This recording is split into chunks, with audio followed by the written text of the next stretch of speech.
Hungary, and that makes probably makes some, effect. And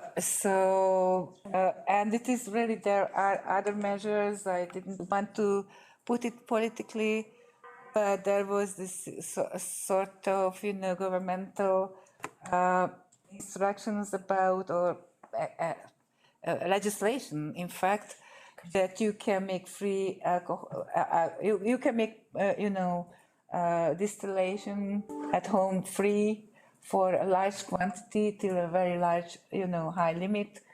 And that's also, people are making spirits at home. That's also seems to be not very healthy. But basically this was really just 1.3 years over the 7 years contribution which was lost.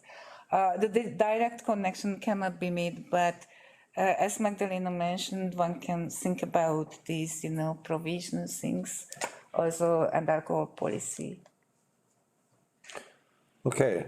I have one or two more comments, and just briefly. At first, I think all of us, we know that the general trend of life, of general life expectancy is absolutely not absolutely misleading, but is a problematic, because if there is an increase in life expectancy, it doesn't mean that equally all age categories decline in mortality, and that's the problem. And if we look to the decomposition, we can see more details at what we have seen in this presentation. And I still remember, Franz, your presentation from Hanover, and it was very interesting that 2 years ago, how you were discussing absolutely the same for France, that there was a slowing down of the increase, or almost stop of increase, and you were discussing also some causes of death and so on. But for me, what was also interesting is that in this presentation, there were, for me, a visible cohort effect. Because when I have seen the age categories, which were the most additive to the increase of life expectancy in the first period, they were in the second period shifted up only a little bit. It means there is a cohort effect, definitely. And then the peak shifted up to the higher age category. And it's also interesting to see this. And the last thing I want to mention, I understand Franz, I understand Jan, when they discuss about the increasing life expectancy and if it's needed or not. For us, from countries still behind you, we want to see increase of life expectancy. But on the other hand, I have to mention that we have to look to the structure. We completely know that we are not able to increase life expectancy by age categories, like infant mortality or young age categories. We have much more limits in the older age categories, and there is still what to improve, and we still have a lot of limits. Yeah. So if you don't mind, we can move to the last presentation. That last presentation, I have seen Inaki here online, if I'm right, and Sergi also. So, oh, sorry, Sergi, I haven't seen you for a minute. I don't know who will be presenting, but the floor is yours. I will be giving this presentation. Perfect. Yeah, we do. Okay, yeah, thanks. So I will present this research on cause of death diversity from a multiple cause perspective in the US. This is jointly done with Naki Permonet. And before going to the methodological details and results, which is the interesting part of this research, I would like to briefly mention why it's important to study mortality dynamics in the US, what is cause of death diversity or cause of death variation, and why it's important, and also why do we use multiple causes of death. So, So the US is a similar case of a study in terms of mortality.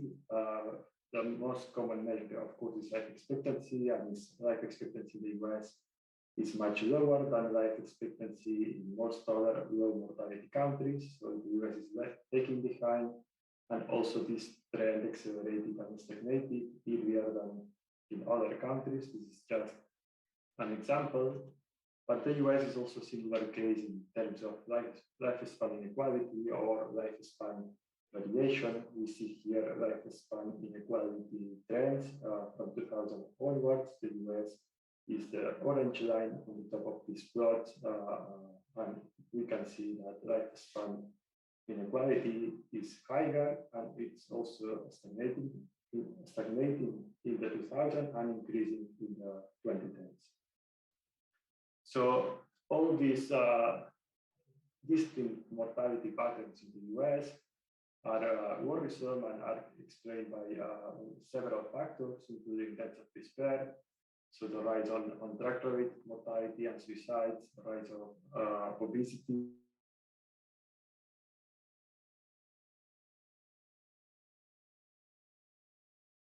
vascular mortality decline are potentially explaining these trends. There are also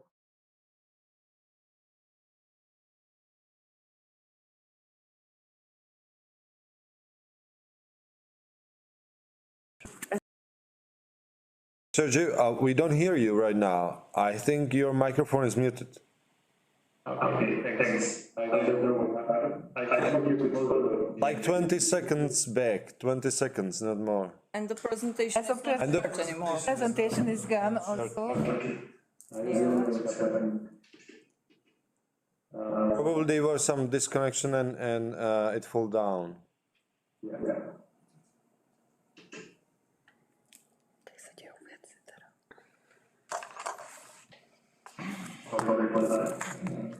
Oh, we don't see the presentation. Oh, yeah, it's coming.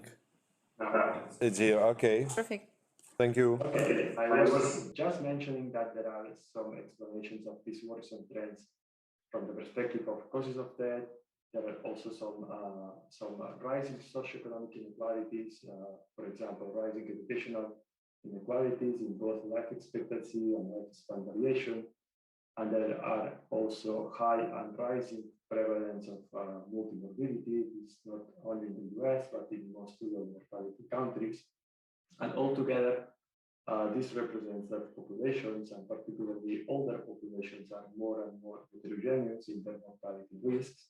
So potentially lifespan inequality is increasing or will increase in older populations. So let's switch to the main measure of this study, which is cause of death diversity, that measures the extent to which individuals die from a narrower or wider variety of causes of death. So are we dying from a more severe causes of death across each other, or are we dying from a more dissimilar causes of death across each other and over time? And there is one very relevant publication from Marie-Pierre, Jose Manuel, and Alison, an inspiring publication, which I suggest you to read if you haven't read it, that assesses cause of death variation in 15 low mortality countries over the last couple of decades. In all these countries, or in most of them at least, we see increasing trends in cause of death variation, suggesting that that over time there is more diversity in the causes from which individuals die.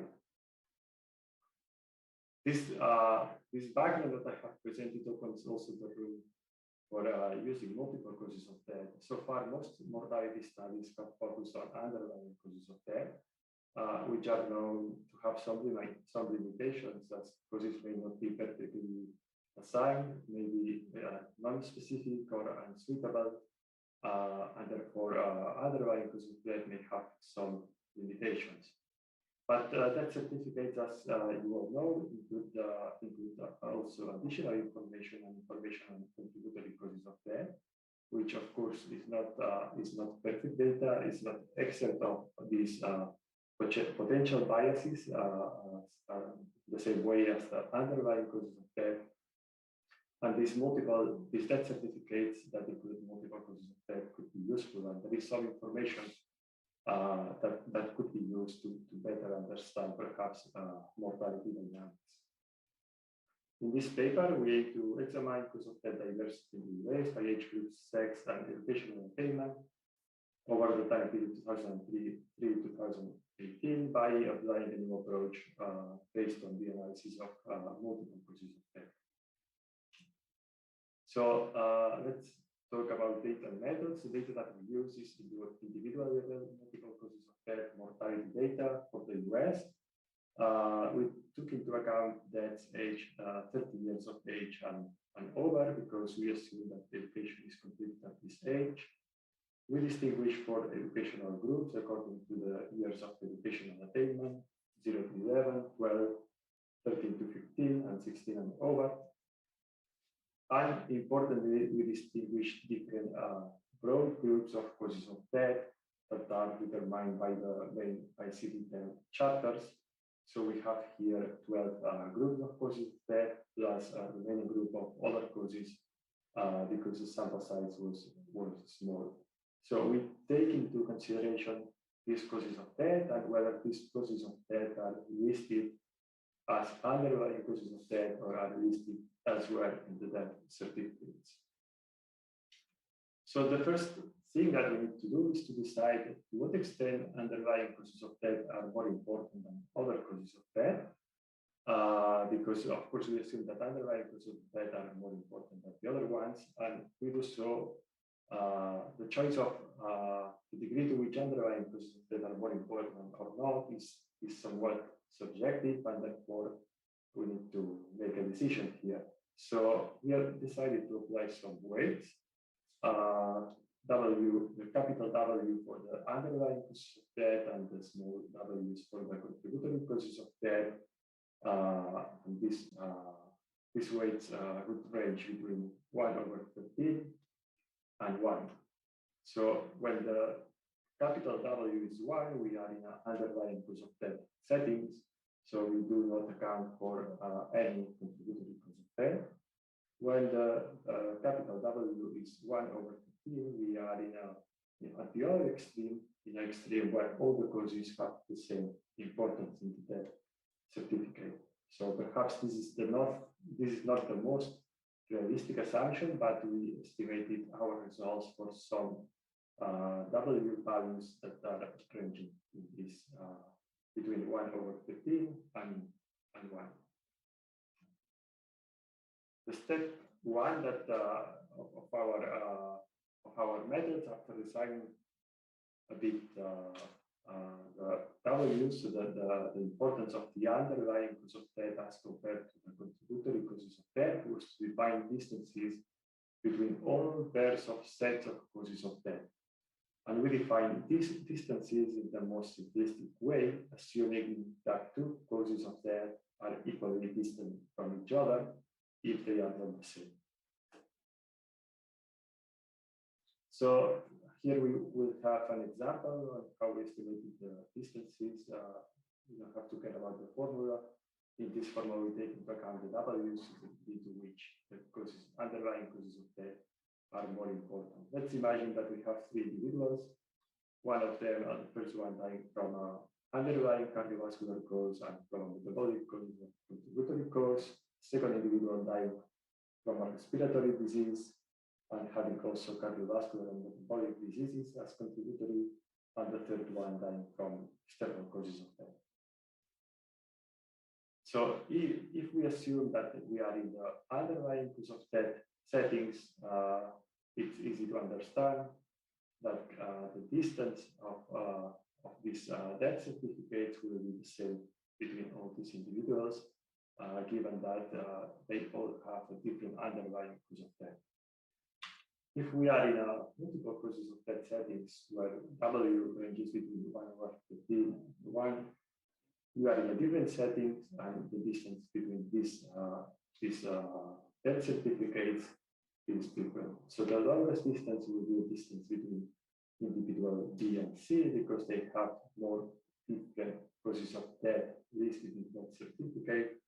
whereas the closer distance will be between the distance between individuals A and B, as they have some common causes in the death certificate. Of course, the relative size and distances of these X, Y, and Z are different or dependent on the values. So after having defined the distances, we basically average these distances according to the prevalence of these of the different sets of causes of death using our diversity indicator, which is inspired on the fractionalization index of entropy. And to present the results, we normalized them using 2003 and as the baseline for any given W, as the size of the diversity is totally different depending on the values that W takes.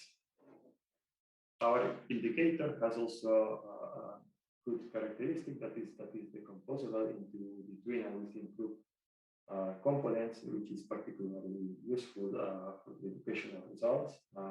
Here I just added a formula, but I think we can skip it for now.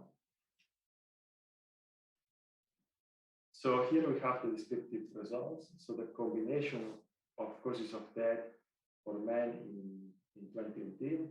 So we have we know that the cardiovascular causes or the death certificates that only have cardiovascular causes are the more prevalent ones according to our classification of causes of death, followed by neoplasms, external causes, and then it appears a set of different pairs of causes.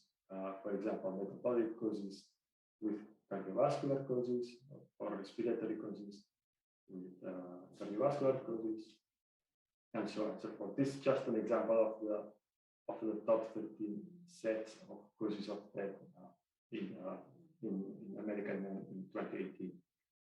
But we could also know that we could also, let's say, plot the descriptives of the mentions in that certificates, and we know here that almost 50% of the death certificates have at least one cardiovascular disease, which is the most prevalent in the US.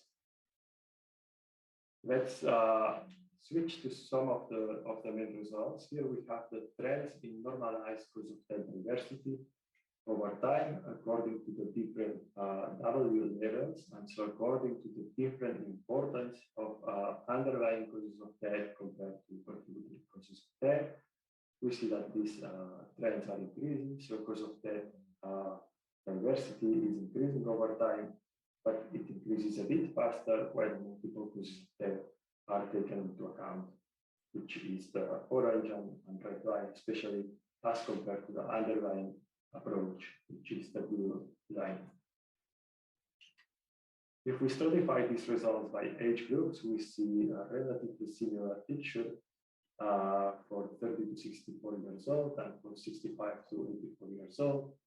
But we see a slightly different picture for the individuals age 85 and older, where no differences are seen among male, and where kind of a reverse pattern. So the underlying cause of death approach suggests cause of death diversity to increase faster for females as compared to the red line, to the approach. The approach is accounting for multiple causes of death.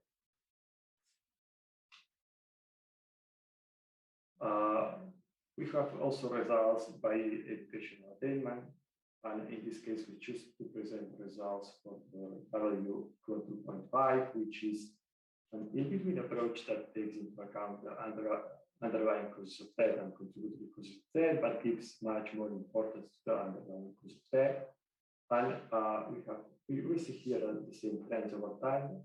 Cause of death diversity is increasing across all education groups. But we see clear patterns regarding the levels of diversity. So the highest educated groups tend to have the lowest cause of death diversity. Stratifying these results by age groups, we see again the same, let's say the same ranking. for the individuals aged 30 to 64, as well as 65 to 84. But again, at older age groups, we see no clear differences in cause of death diversity trends across educational groups. Finally, this is just to show to you that we also run the results for the decomposition and try to examine a bit the role of the contribution of between educational group and within educational group to changes in cause of death diversity in 2003 and 2018. And we found that this increase that we observed in cause of death diversity was mainly attributable to increases in differences in cause of death diversity between educational groups, irrespective of age groups and irrespective of the degree of the importance of underlying contributory causes of death. And finally, let's go to the discussion. So we have seen that cause of death diversity has increased over the last decades, which is in line with previous study from Bergeron and Boucher that I mentioned earlier, but that these increases in cause of death diversity seem larger when multiple causes of death are taken into consideration. And in our study, we have also seen two clear time periods. The first one, 2003-2012, in which there were clear increases in cause of death diversity, and a more recent period of stagnation from 2012 onwards, particularly for the older age groups. We have also seen clear educational gradients with highest educated individuals having lower cause of death diversity, particularly among working age individuals, and of course with the exception of the oldest one, as we have seen before. And these results can be related with common mortality measures and can be compared, let's say, with those results from Bergeron and Boucher. So in our case, as a reminder, we have used US data for educational groups from 2003 to 2018. And in the paper from Bergeron and Boucher, they have used data from 15 European countries, and they found positive associations between life expectancy and cause of death diversity. For the US, in our case, we have found negative associations. And also, there are also some differences regarding the associations between cause of death diversity, comparing cross-country data in which they found a negative relationship in the Bergeron and Boucher paper, although the results for the US were mixed, and in which we found positive associations. So the groups with higher lifespan inequality, which were those from low socioeconomic status, but also higher cause of death diversity. So there are here several dimensions that need to be understood in order to compare the results regarding the levels and patterns of life expectancy, lifespan inequality, especially when comparing countries or when comparing socioeconomic groups within countries. This study has several limitations that need to be acknowledged. The first one is the measurement of distance between causes. So we apply a very simplistic approach, assuming that all different causes are different from each other, although perhaps etiologically and medically, there are some causes that are more closely related to each other than others. We also limited the analysis to the main ICD-10 chapters, let's say, and this could be seen as a limitation, but given the potential biases and the sources of the potential biases in the death certificates and coding practices, we thought that using main ICD-10 chapters was actually beneficial. And there was also this discussion on assessing the relative importance of underlying versus multiple causes of death. in which we don't have a clear solution for that, but that's why we provide the results for different levels of importance of the underlying versus the multiple causes of death. Yeah. And finally, we need to recognize that the results that I presented here are results taking into consideration death counts, and therefore they are not standardized. So we are now in a pursuit to standardize of standardizing these results. Yeah, these are the main limitations, and the conclusions are that cause of the diversity provides valuable information on the variability of the groups of causes to be tackled, and this is important in modern societies with rapid aging populations and high prevalence of multimorbidity. The use of multiple causes of death can complement the currently existing approaches measuring and estimating population health inequalities, but of course there is much more research needed to even find out the specific role of sets of causes of death into this problematic. This is all from my side. I hope you find this presentation interesting, and I'm open for questions. Thank you. Okay, thank you, Sergi, for nice presentation. And now, time for questions. Alison, you were the first one. Hey. Thank you, Sergi. Very nice presentation, and really very clearly explained. But I'm really struggling a little bit with the interpretation. In our study, we sort of found that what was driving the process was really this, we're safe.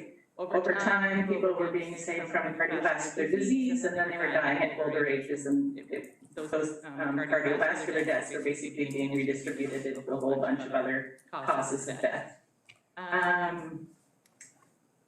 And that's also why we sort of saw this relationship with life expectancy. So first of all, I was really surprised to see sort of that reverse gradient of life expectancy, so that the lower educated people actually had lower diversity in causes of death, because I would have expected that they would have had a higher proportion of deaths that were from cardiovascular disease.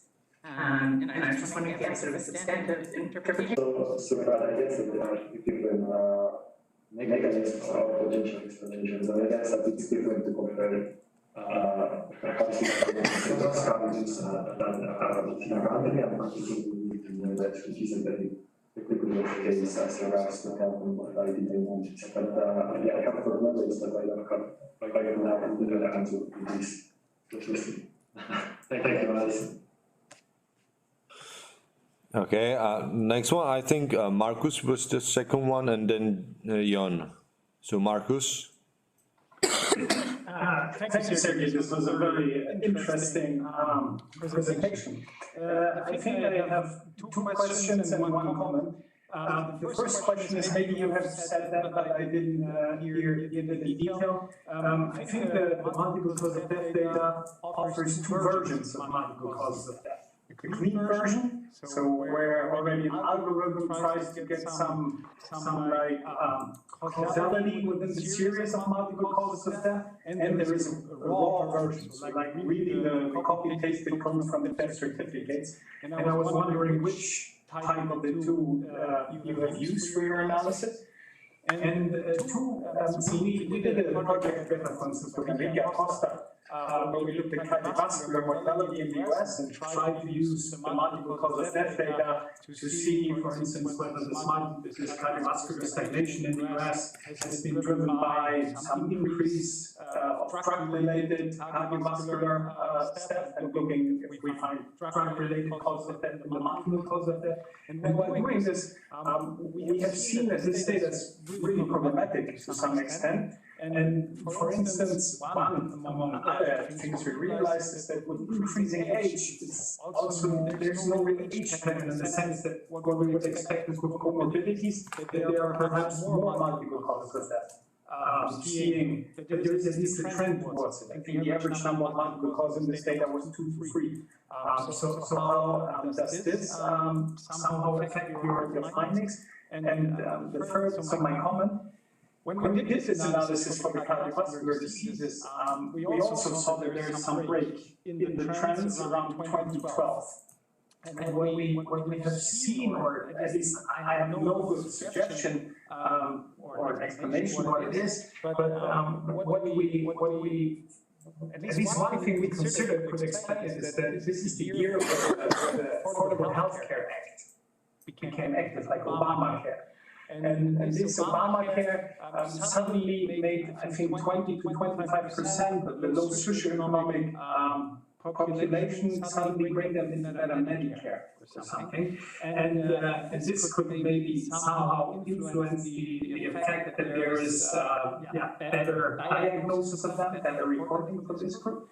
Thus, I think there was some kind of policy changes, and I'm not a health economist, but they created some incentives for hospitals to code CVD codes more, because I think they're reimbursed better or something.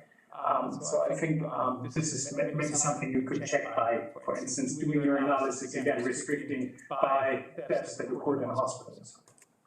Thank you. Yeah. Thanks, Marcus, for your questions and comments. So the first question was which data are we used? So we have used the green version of the data. So I think that I try to use the other version of the data, so I cannot tell what would be going on, but I had to use the other one because I heard that the green version was needed to be used for this type of analysis. Perhaps this is something to be checked or not. But let's also discuss about multiple causes of death and whether there are more or less causes reported at other age groups and other age groups. I don't have the statistics here, but you see the number of causes of death even reported, even at 1875 and over. So perhaps this increase is not as weak as you were expecting in a way. But of course, taking into consideration our recognition of causes of death, which we have grouped there in the world social causes, we see these increases. So it means that even if you have 4 cardiovascular causes, and that's all, in our case, we count it in the cardiovascular causes. So he or she has one set of causes. So there may be some differences also here. We decided to take this approach because this was simplified in our story and our analysis. This was the first time using multiple sources of this of settings. And thanks for your comments regarding the putting the guidelines from the 2012 onwards. We need to check it more today. Thanks. Okay. Jon, time for your question.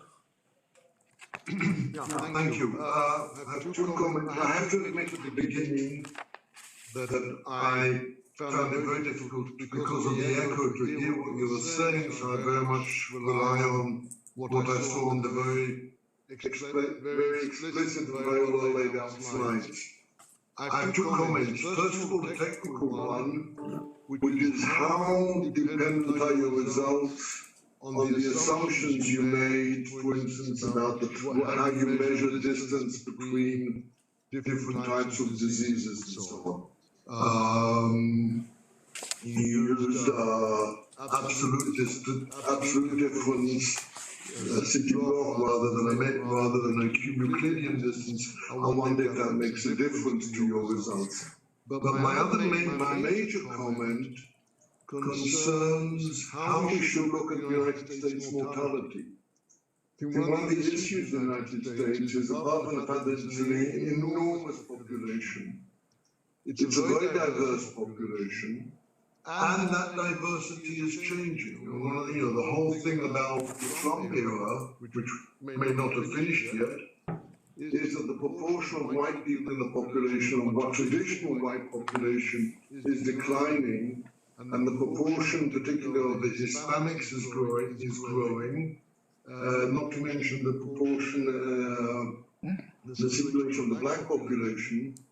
And I wonder whether, apart from using national life expectancy as a nice descriptive measure, whether for analytic purposes we should not be dividing the United States into socially meaningful subpopulations, which are very probably undergoing very, very different trends and showing very, very different patterns.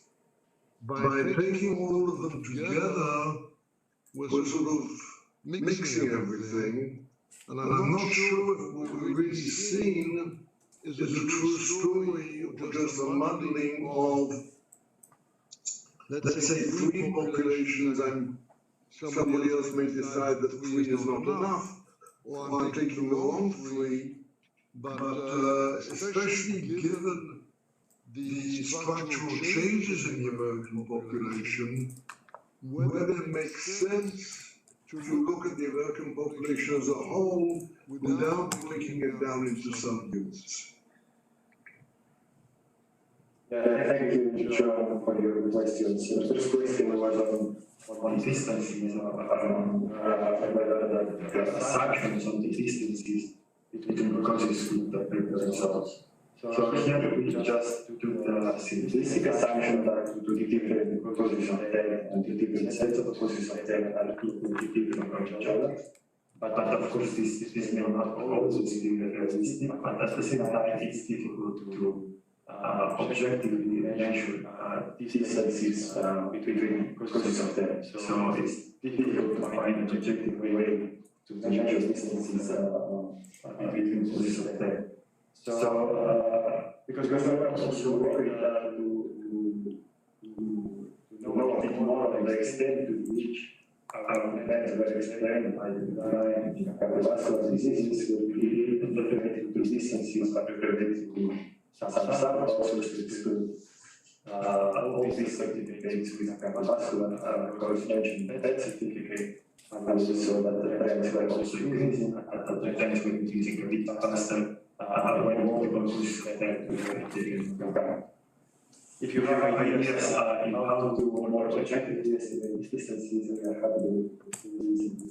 And regarding the other question, of course, you're right that it could be also interesting to clarify these results by range of ethnicity and by interaction of ethnicity and identification, but this was just the first step of our, let's say, our project, and we hope we can do this at a later stage.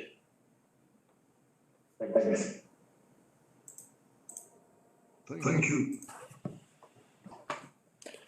Okay, thank you very much for the presentation and then the discussion. Any other questions, remarks? If not, I think this is the last presentation of this session, and we will have a break till Clara. Yeah, that's the question. We are a bit late. However, in the last session there are only 3 papers instead of 4, so there is a bit more time for a discussion, and that's why I think we can start again 10 or 15 minutes later. That means we can meet again At 4:30. 4:30, okay. And maybe we will, 4:30 we will be back. yeah, maybe we will finish on time. And then we will finish on time. We will have time for deeper discussion during the last session. Sure. Okay, thank you. For the day. So hopefully we all are back for the last today's session, and we can start talking about health. And it's a pleasure to welcome another present participants. So this is not so complicated because those are our colleagues from our faculty. So Anička will present. Yeah. So let me find the presentation. Okay. Okay, great.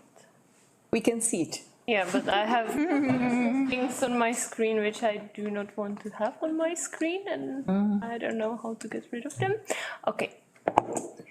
So, hello, welcome to the last session of the day. And since we were talking about, mostly causes of death, I would like to move before that and try to prevent those deaths, because cancer is one of the leading causes of death, as you may know. And today we will be talking about women's health, so cancers that are particular to women, which is breast cancer and cervical cancer. And I will be talking about inequalities in cancer screening attendance. I'm not sure whether you know that cancer screening can really significantly reduce cancer mortality, and it's been estimated that for the breast cancer, it's about 20% of mortality reduction if everyone attended the screening. And for the cervical cancer, it can be almost 10%. So that's fairly a lot. And what European Union guides do or suggests to its member states, they suggest that we should or do organize screening in every European country. And for the breast cancer, it should be for the women aged 55 to 69.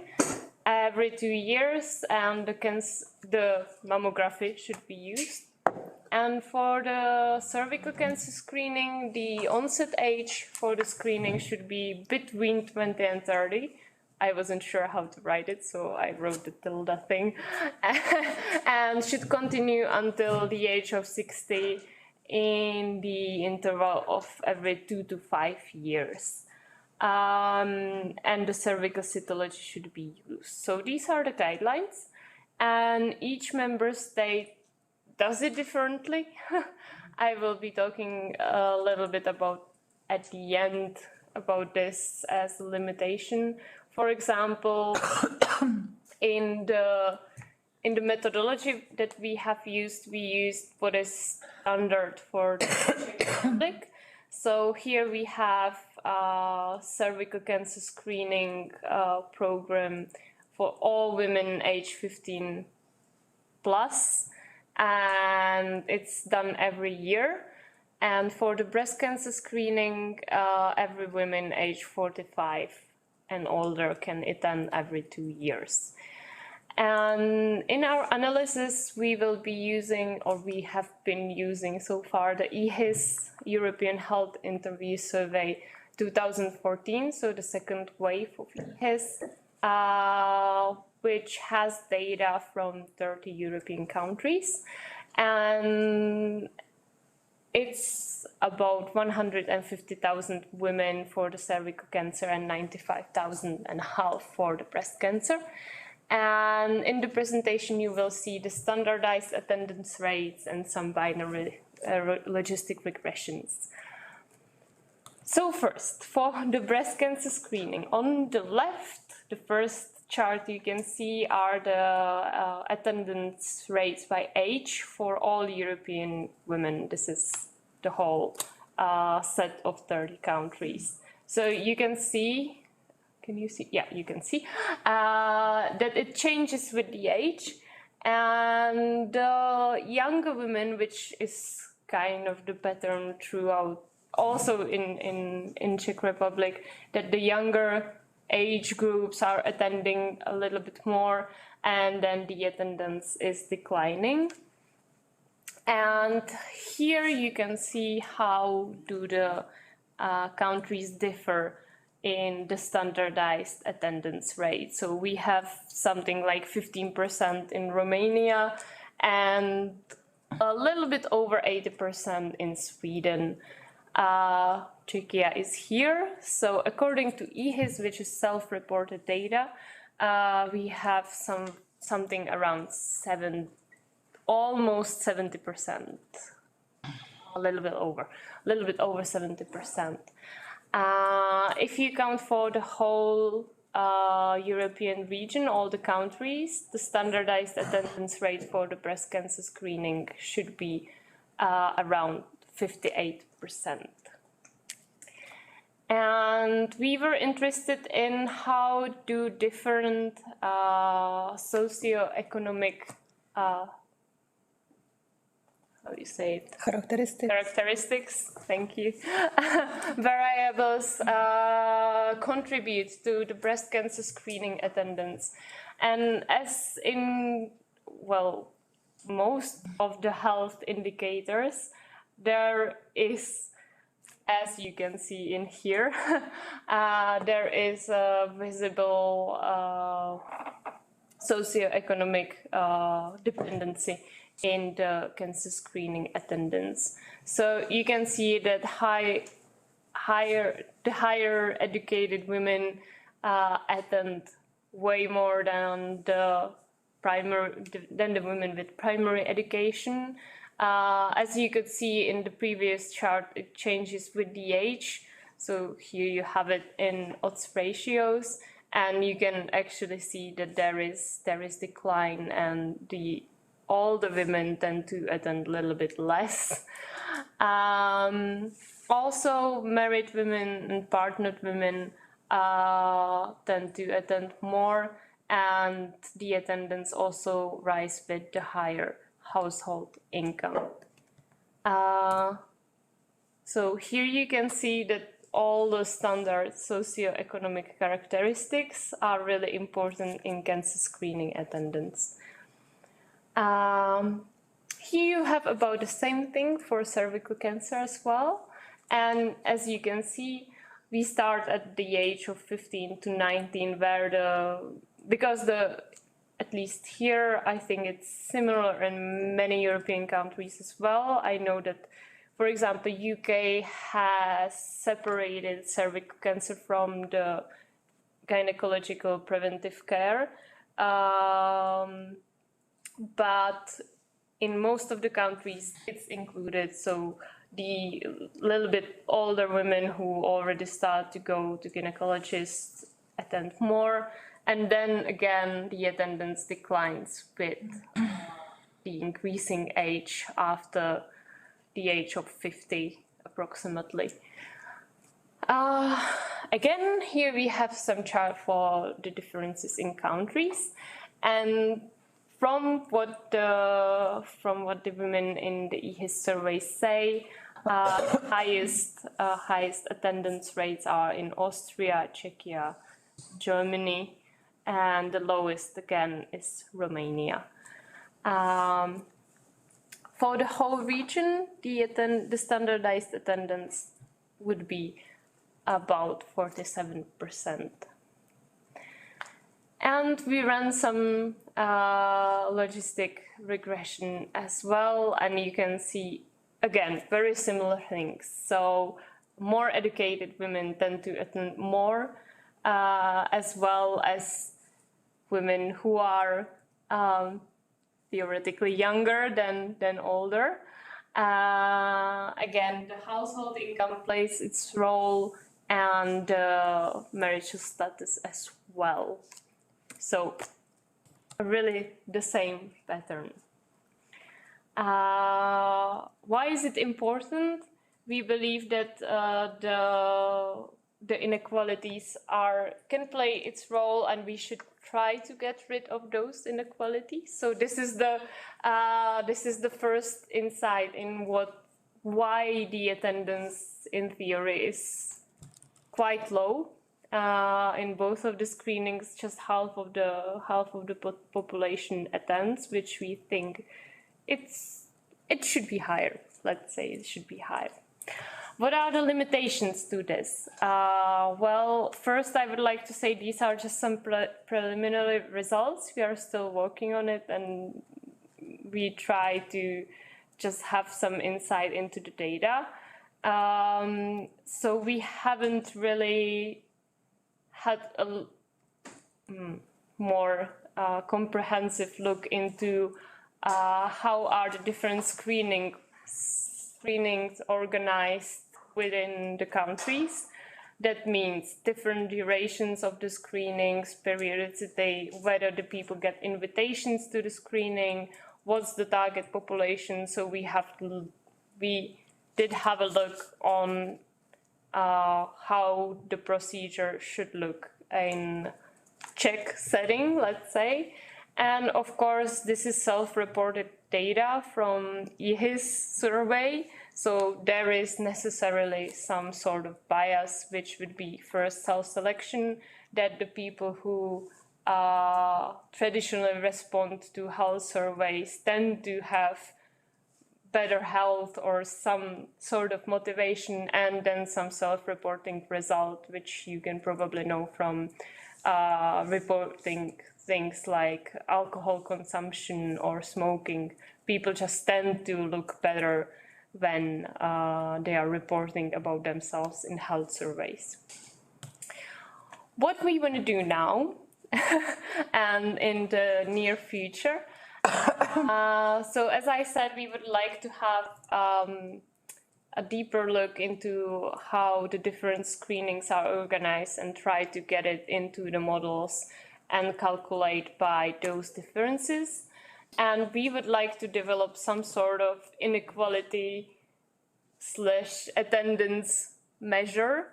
How exactly does the attendance changes according to different levels of inequality? But that's still some thought we have and we are working on and we try to develop. So if you have anything you could advise us, we would be very, very happy.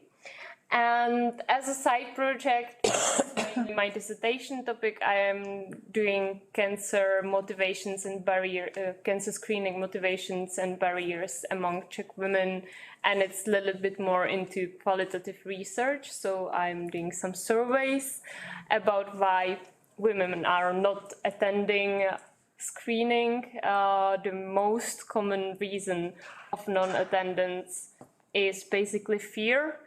And it's fear of the screening itself, the fear of the diagnosis, and generally some lack of knowledge about the screening. So that's my side project, and I'm looking at this as well.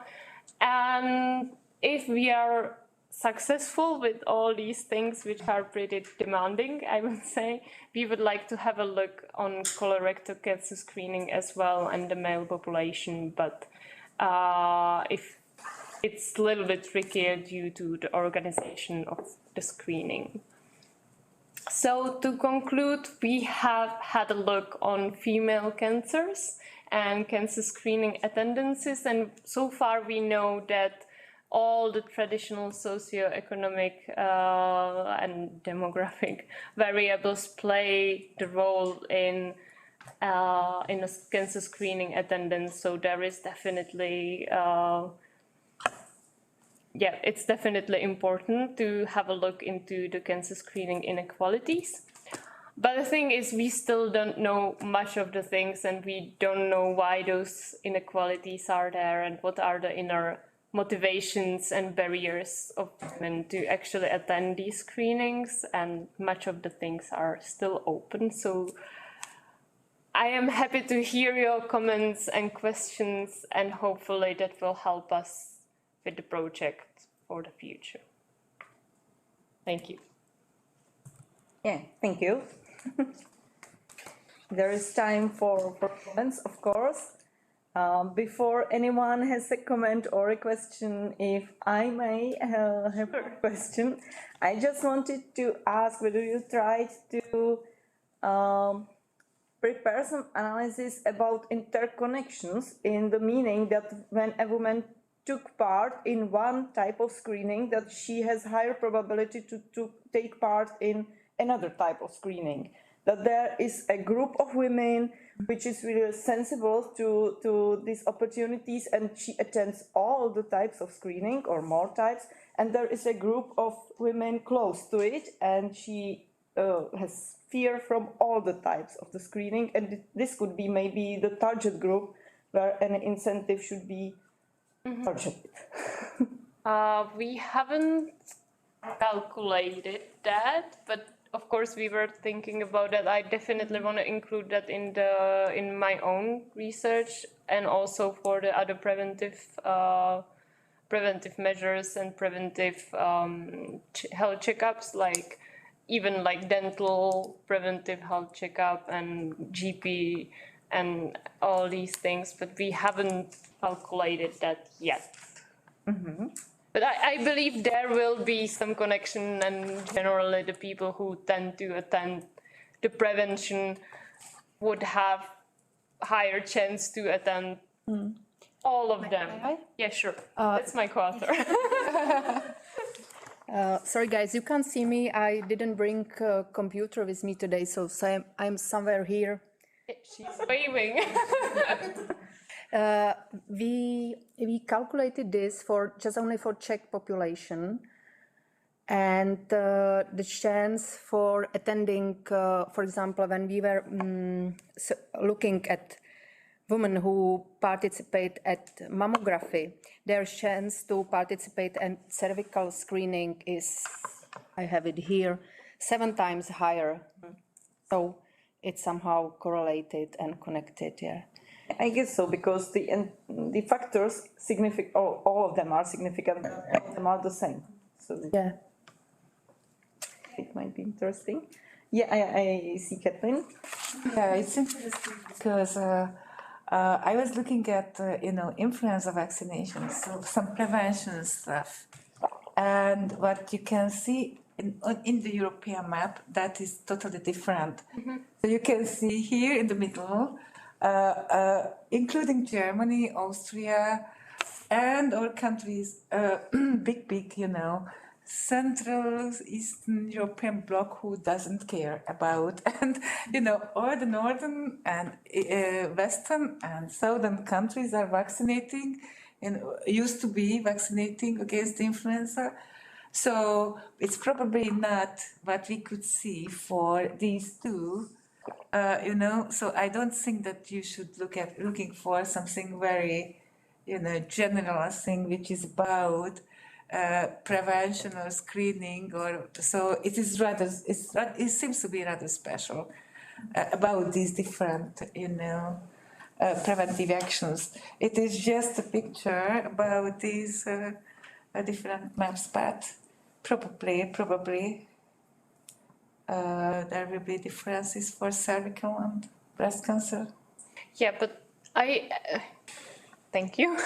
I believe that with prevention, like these sort of like checkups, the patterns will be slightly different from what we can see in vaccination. Aničko, What? možná tě ani není slyšet. What? Mě úplně spadnul Zoom, tak nevím. Taky, mě to nespadlo. Super! To psalo, že to ukončil Že to někdo. ukončil někdo účastník. Ano. To by neměl, to my víme, ale... Jak už by neměli mít právo. What is the secret No. you are discussing? Jak to tupě zastoplí a nepůjde, Okay. to byl. The meeting stopped. Všichni se připojují znova. A my se asi musíme taky nějak I should just buy one. No. Nedáme to nahrávat. Asi stačí, když to je... Zoom is updating. Všem se Zoom A kdo je teda hostit? In my computer it is updating. Take it.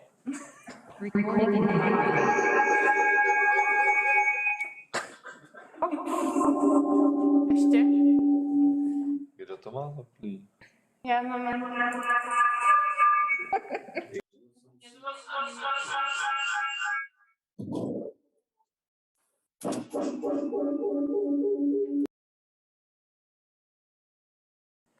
Okay. A ještě někdo chybí, já myslím, že se vypli všichni. I guess all the people are rejoining. Ještě. Ještě tu kamerku. Sorry for the technical problem. There was some unexpected update of Zoom. Sorry for that, but almost all of us are back, so hopefully this will work. Sorry for this. I see Allison's raised hand and I'm a little bit scared, but Yeah, this wonderful hand of Allison.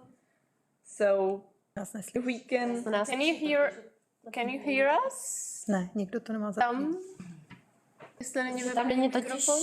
ani zaplaj jako Kuby, totiž. Pravá rýsovna je úplně vypnutá. to vyplí zase. Okay, we are back. Hopefully we are back. Good. Yeah. Sorry for these technical issues. There was some update of Zoom which was unexpected. So we all are updated and hopefully most of us are back. So sorry for this another technical problem. But we can see Allison's yellow hand. So we are waiting for this question and hopefully most of us are here again. So sorry and go ahead. It's always fun after the dramatic pause. My questions would be very boring. But no, I was really surprised that the results were so similar for the two different types of screening because going in, I would have perhaps expected more of a socioeconomic gradient for breast cancer screening, just because we know that there's a reverse gradient in terms of breast cancer mortality. So maybe that would have. Used to be. And the other thing I was wondering about, did you try interacting with age at all? Because I was thinking also cervical cancer, maybe one of the places where people are getting their cervical cancer screenings oftentimes, or some of their first ones, is when women are having interactions with their doctors or OB-GYNs during pregnancy. So the first thing, we have actually checked this thing from the health data for Czech Republic. So it's bigger set of data. It's about 2.5 million of women. And we actually see very similar patterns as in EHIS survey. Of course, it's a little bit lower than what's self-reported, but otherwise it's very, very similar. And the second part, I'm not sure as in how does it work in other countries actually, but I would guess that in here, when you get pregnant, you will not get like the regular checkup where the screening is included, but the pregnancy ones. I don't know how to translate these things in English. Sorry. But so you would. I was just thinking that when you're pregnant, you have a lot of contact with your doctor. Yeah, and then I remember when I was pregnant, my doctor already scheduled me for the screening several months after the birth, giving me the appointment, for example. Yeah, so it would be the time before getting pregnant and the time after having the child would be the perfect time for the cervical cancer screening. But I believe that for many of those non-attending the screening, it is often the last time they give birth to go to their doctor for many, many, many years. So it can be like one-time occasion if... Yeah, exactly. That's why I thought if you interacted, maybe the social gradient is lower around the ages of childbirth than it is at higher ages when...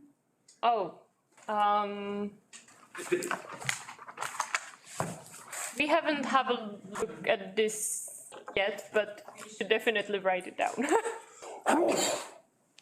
Sorry. Do they have an age of birth or something like that in EHIS? I'm not sure. Yeah, they have in household. We can have apparently we can have a look how it's connected with the childbirth from the data. So, do we have any other comments? Yeah, Pavel? A short question, perhaps. I didn't attend the whole presentation, and then I was cut. So maybe I missed something again, sorry. Did you have an opportunity to explore rural-urban dimension? Because to my knowledge, there are big differences. At least what I know about Eastern Europe, there is huge difference between rural and urban populations. We, again, in this part, no, but for, can I share a little bit more screen? Yeah. No, I can't. It's disabled. It's disabled. Yeah. Yeah, just tell me like. Anyways, in my very recently published article, we have done the cancer screening attendance among regions in Czechia, and just for you to have like a little bit sneak peek, I can leave. You can read the paper if you want. I can send it to you. So we have had a look in the differences by region. It's not exactly like rural urban, but here you have Prague as the capital, and some of the main city regions would be Brno, Liberec, Karlovy Vary, and places like that. And we have actually found out that in more like not main cities areas like here, the attendance is actually higher for Czech Republic. So that's something we do not know why is happening, but it's definitely happening, at least in Czechia. So that's one of the main interesting things. And when I was doing the qualitative research, we asked for the barriers, and actually women usually do not say that the distance from the screening is an issue, like at least in Czech Republic, like that the physical distance to go to their healthcare professional is not an issue. Here. But we haven't have a look on the European level yet. Thank you. You're welcome. Yeah, thanks. Any other comments? If they are not, then we can move again to the second paper. And do we have Humaira here? Yeah, we have. Perfect. Nice to see you. If you can share your screen or presentation. Can you see it now? Yeah. Perfect. Okay, so maybe I switch I have to switch the camera because it's on laptop, so I will be on like full screen. Sure. If needed, I will notice that you are talking for 15 minutes already so that you can move forward to finish of your presentation. Don't be surprised. Okay, for sure. Thank you so very much for giving me this opportunity to present my paper in Health, Morbidity and Mortality Working Group Workshop for the European Association of Population Studies. My name is Humaira Kamal Pasha, and I am the doctoral student from University Clermont-Ferrand, France. The topic of my research is the impact of maternal education on child mortality, morbidity, and immunity, a panacea for gender equality and health pathway. Okay. So the scheme of the presentation should be something like that. Firstly, I will present the motivation and background. Then we will move towards the empirical and theoretical background afterwards. I will present the data and methodology. Second last, I will present my empirical results. And last but not the least, I will conclude my study. This, before starting, this study is quite empirical one. With the microdata on a microdata level set. So according to the extant literature, the maternal education contribute in the socio-economic egalitarianism in three dynamic channels. First of all, by using the modern health techniques and services, and secondly, combating the fatal diseases. And the most important, developing the possibility of women empowerment and financial independence, as well as community involvement. that can further improve the household welfare and the economic growth of the country. If we focus about the Pakistan, which is the sixth largest country in the world, unfortunately, the status says that the share of the GDP on health sector is around 2 to 1%, and on education is 4%. The UNDP reports also state that only 39% receive the backwater. Overall, the 53,000 children die annually due to the shortage or the contamination of the water. It's also claimed that by 2015, 1 out of the 4 will suffer from the water shortage. If you look about the recent UNICEF's report for the Pakistan, so under 5 mortality rate is 69.3% per 1,000 life person, 830 mothers die per day. So the obstacles or the reasons are in different range, starting from the child to the mother malnutrition to the poor hygiene, as well as the lack of the health facilities. But it doesn't mean that the government has not initiated some program. If we talk about the policy support program or the life program or water or hygiene program, those are targeting the climate change or population and nutritional stunting for the zero poverty and hunger.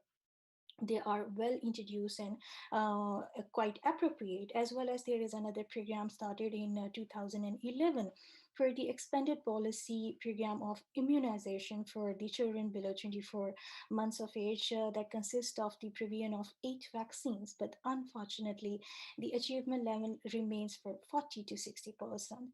It also draws concern about the monitoring and capacity of the health sector as well.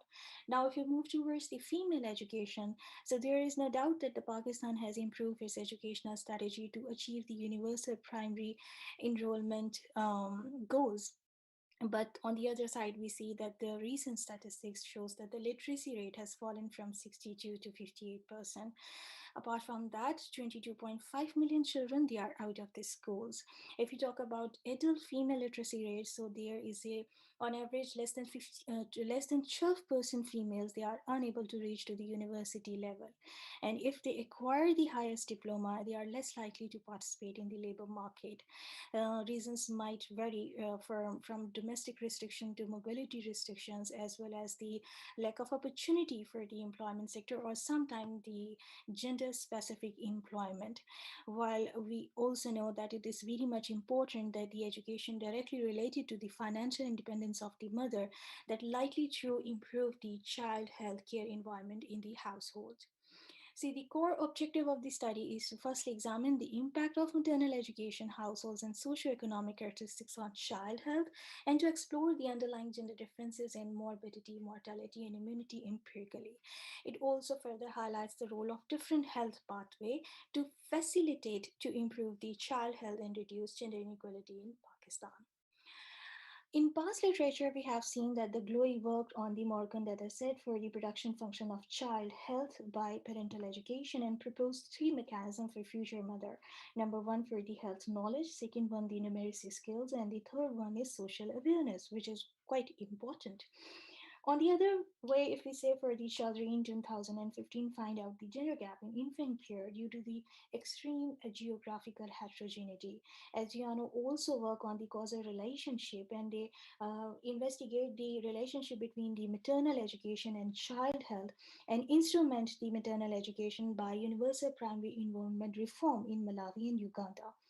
Now, they find out that there might possibly 10% decrease in mortality rate in Malawi and 5% in Uganda due to the increase 1 year increase level of maternal education.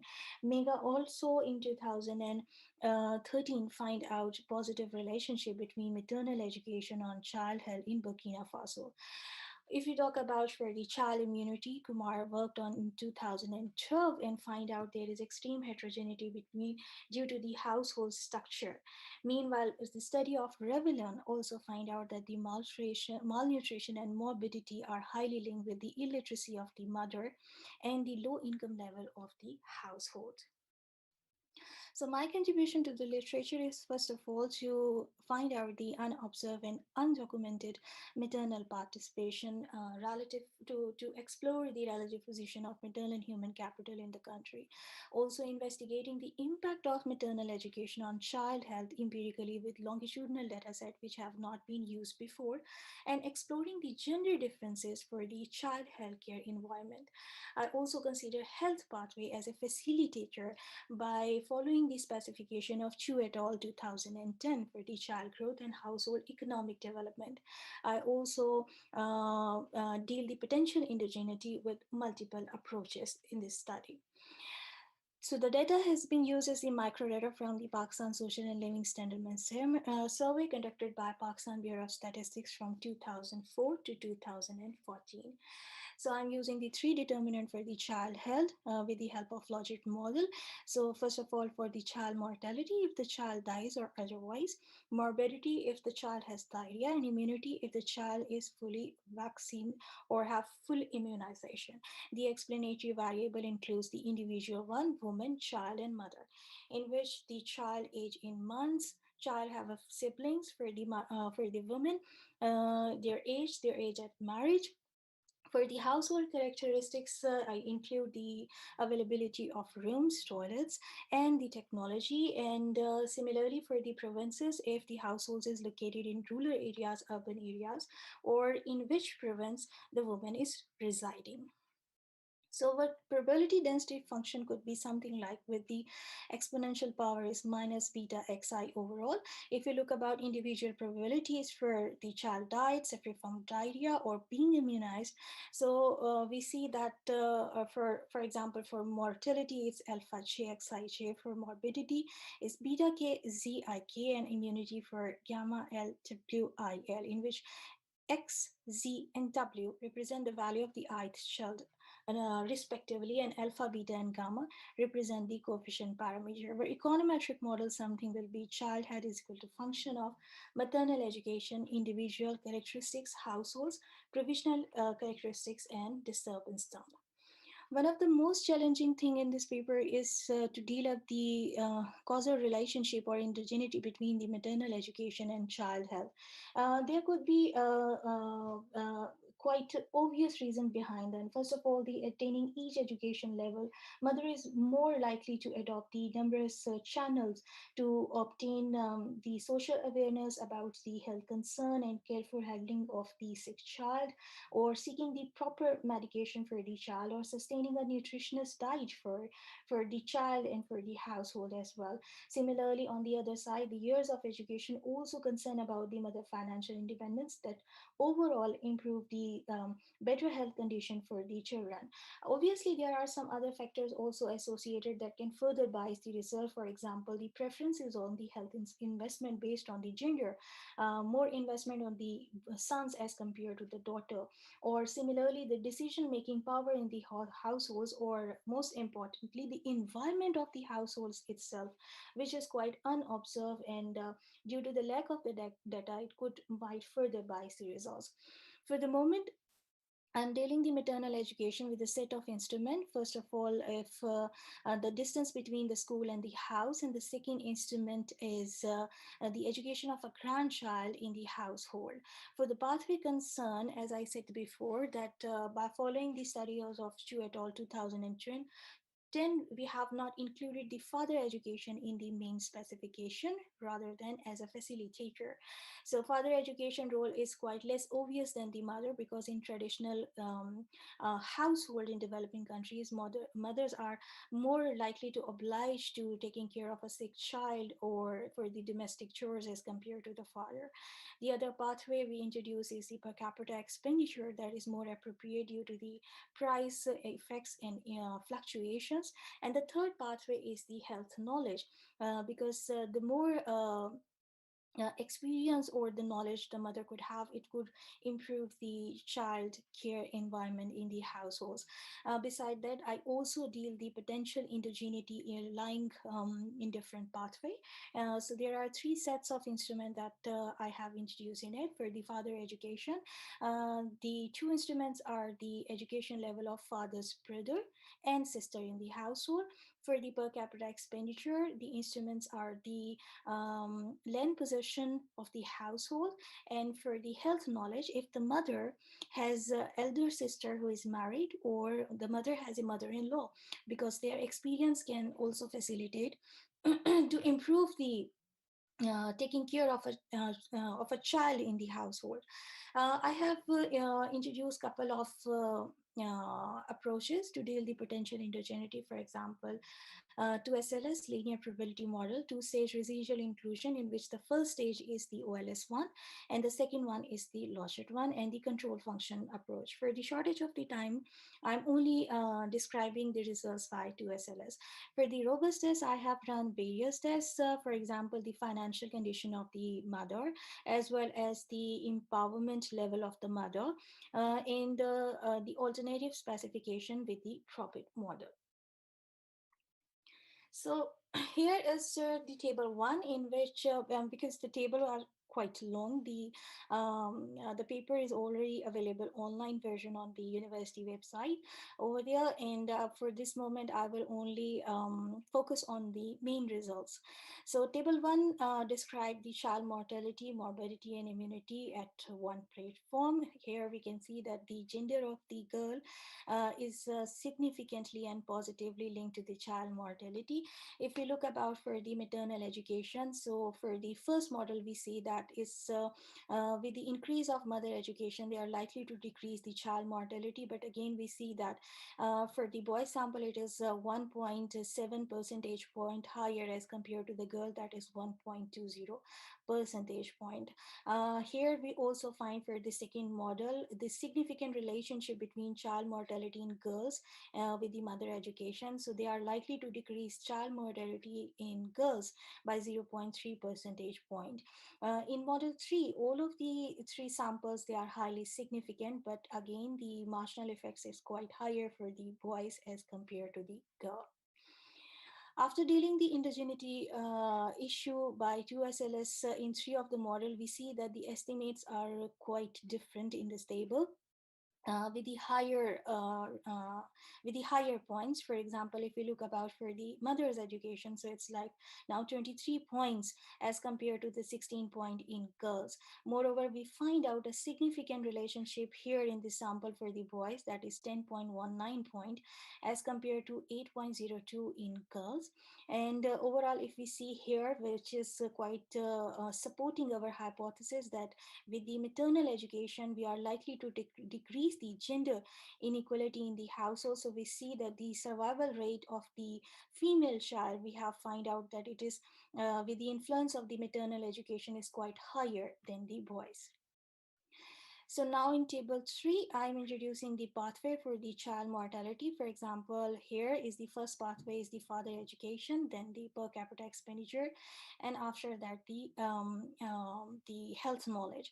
So if we look about here, so we find out that the maternal education is quite significant at 1%, but again for the child mortality with the first pathway of father's education, it's higher for the boys. But surprisingly, here we see that the fathers, they are likely to decrease the child mortality in girls slightly higher than the boys.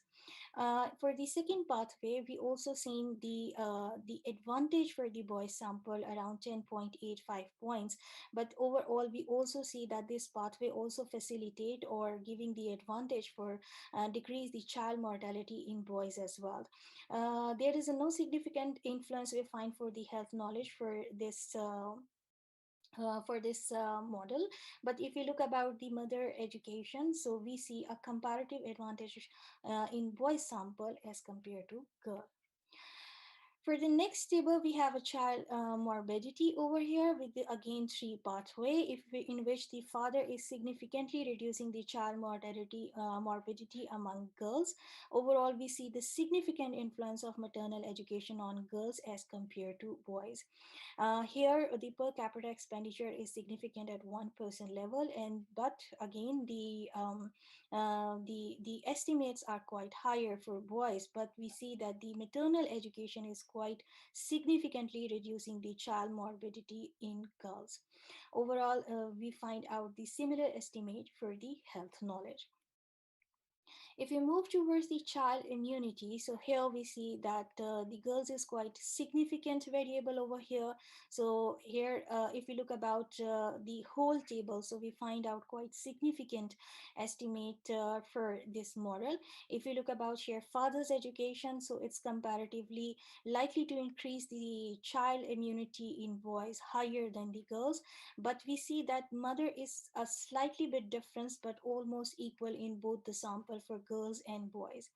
For the second health pathway, for the per capita expenditure, we find out that again for maternal education is likely to have more advantage in boys as compared to girl. Similarly, on health one, this is all this is the first model in which all the health pathway are like in each sample is quite significant over here. But again, we see that there is advantage of 24.2 for the boys as compared to 22.08 for the girls. Now for the child mortality, after dealing the indigeneity issue concerning about the health pathway, we see that we don't find a significant relationship of father education, but we see that mother education is quite having the highest estimate over here. Almost similar impact we find out for the boys in father's education model, per capita expenditure, as well as health knowledge. The next table also provide dealing the indigeneity issue in child morbidity. If you look around over here, so we see that for child morbidity, maternal education is likely to reduce it among girls as compared to the boys around 0.02%.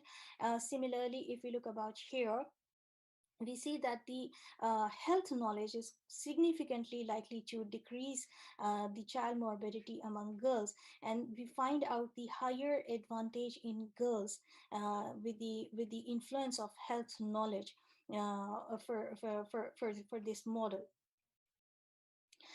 Lastly, for the child immunity, the overall results we find quite supportive. Here we see that the further education after dealing the potential indigeneity is also likely to facilitate girls' immunity scenario over here. But if we also look about the maternal education, so mother are more likely to increase the immunity in girls if they are literate. One of the interesting estimate we can see over here that after dealing the indigeneity, still the estimate for the maternal education is quite higher for the girls as compared to the boys. So we can firmly say that with the maternal education, the survival rate among the girls can likely to be increased, and there are more possibility to reduce the gender inequality in the household. So because the tables are quite long, so the other empirical findings, I narrate them into the points. First of all, the maternal age at marriage substantially show a positive relationship with mortality rate, and household infrastructure is inversely proportional to child mortality.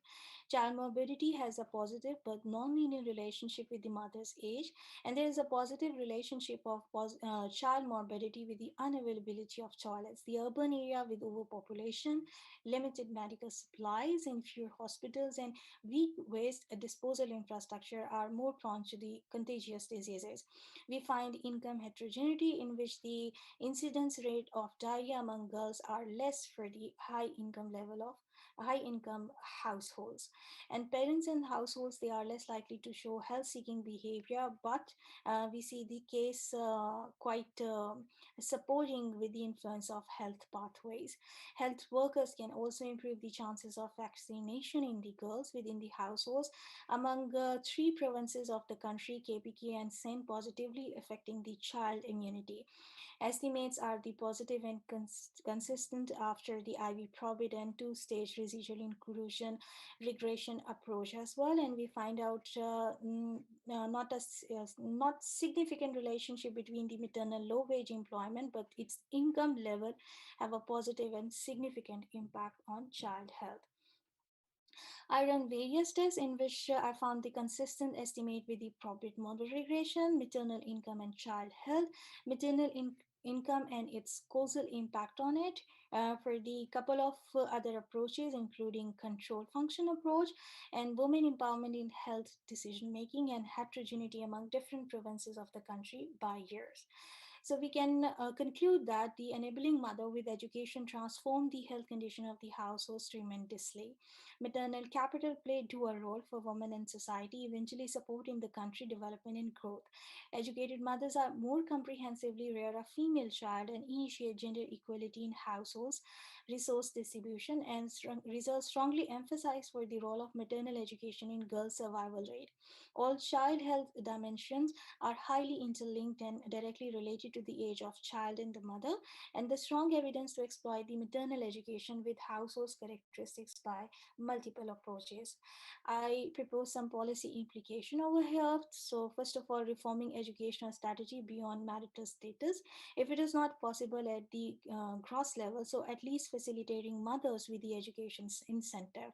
Awareness program for the child and maternal health and government policy on education and health infrastructure, as well as transforming the health program with the equal efficient distribution of public resources and the implementation on the age at marriage and free tertiary education for mother, especially focusing on the rural areas.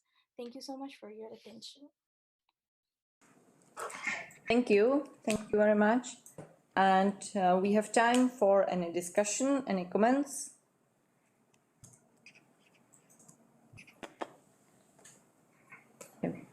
Mark Lou is not here anymore, so there is no first question.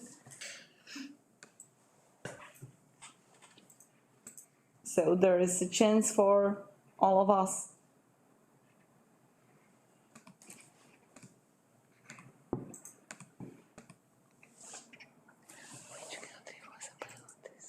Yeah. So there is no comment. I just wanted to ask, but sorry, probably you mentioned, but it was so quick that I'm not sure. I just wanted to ask, what are the ways of education of mothers during some medical checks? For the scenario status affects prevailing in Pakistan, for example, for mothers, so there are some, mobile, dispensaries or mobile, medical, camps for those areas which are highly deprived and there are, no health facility. But still, as I mentioned in my introduction, the portion of GDP is quite low. So if there are not enough resources, and because the population is quite, huge, so it's too much difficult to, to distribute those limited resources entirely over the country. So this is how the purpose of this paper is to highlight the importance of maternal education. That if they are not educated before their marriage, so it could be some kind of policy reforming or policy evaluation for those one who wanted to get education. So it is not only to for the financial independence, but as well as to acquire the basic health knowledge, because there is also a kind of a phenomena of superstitious belief, just like for the vaccination as well, that most of the people they do not like to have it. So similar, characteristics we can attribute to every, remedy or the way of dealing any kind of the sickness. So there are some, but they are not, according to the demand or according to the population. Yeah. Thank you. I'm sorry if I was quite big because I speak so fastly. Thank you very much. So, any other questions or comments? Yeah, it was very interesting and I think very useful to learn something about this issue. Maybe it's more new for us. That's why we had to more think and more learn about it. Yes, I told you before, it's quite empirical and with that stuff. Yeah, but thank you for sharing it with us. And I would like to invite Iñaki, like the last one. Are you here? Yeah, you are here. The last one for today, talking about health issues. So if you can share your presentation or anything with us.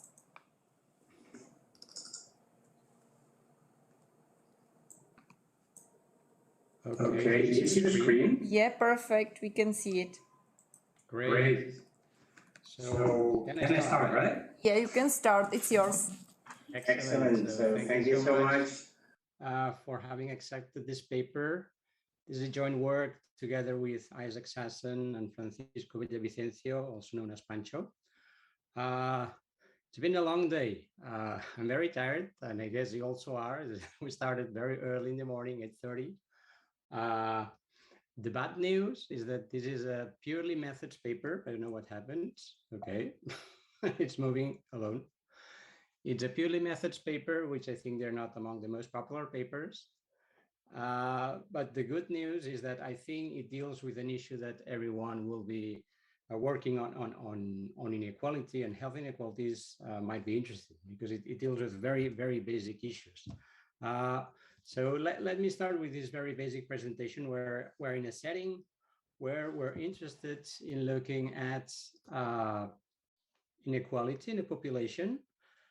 Here I'm speaking about an example like being length of life. So for each individual, we have a number, which is the length of life, the number of years that the individual lives.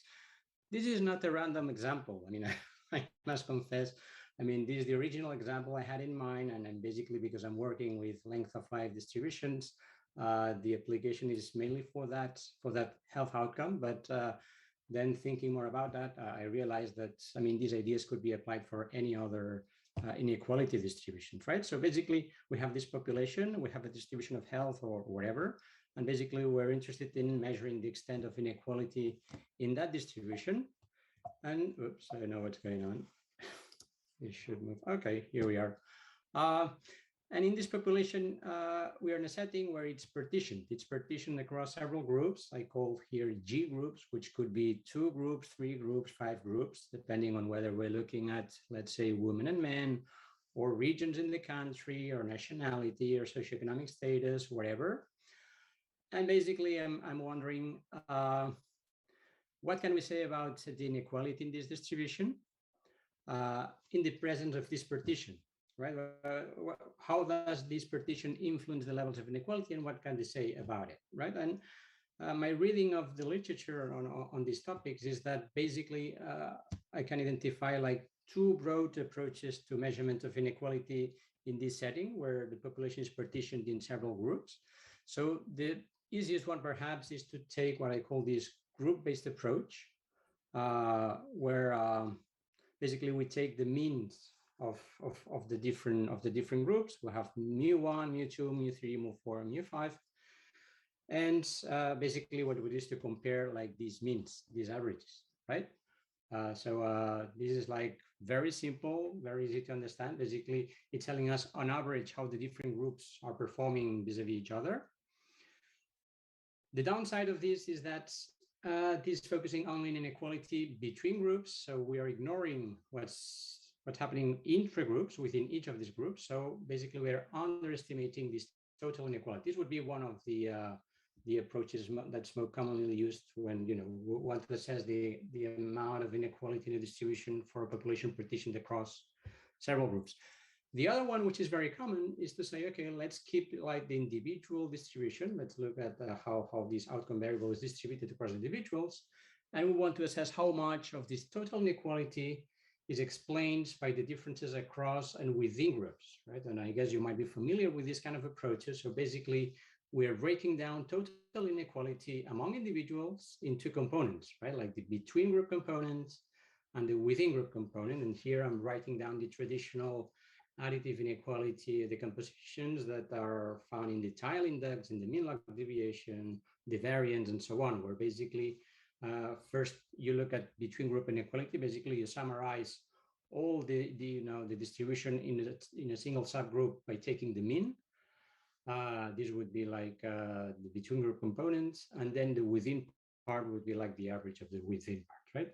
The disadvantage of this approach is that it's telling nothing about the relative performance of one group vis-a-vis each other. So somehow we're losing track of the ranking of the groups, if you want, which one is performing better than the other one, right? So we can have some, we'd like to know whether the rich are performing better than the poor, or the highly educated performing better than the worst educated, or by how much. And by these additively decomposable decompositions, we have no information in that regard. So somehow, yeah, we know that there's a lot of variability within groups, but this is, for example, much bigger than between, but we don't know nothing about the rank, right?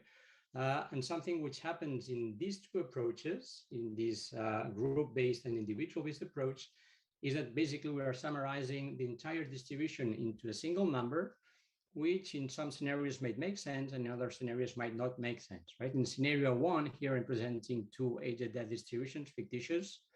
In this first scenario, there's not much variability. So just taking the average of each distribution gives you like a reasonable, account of the inequality that may exist in these distributions.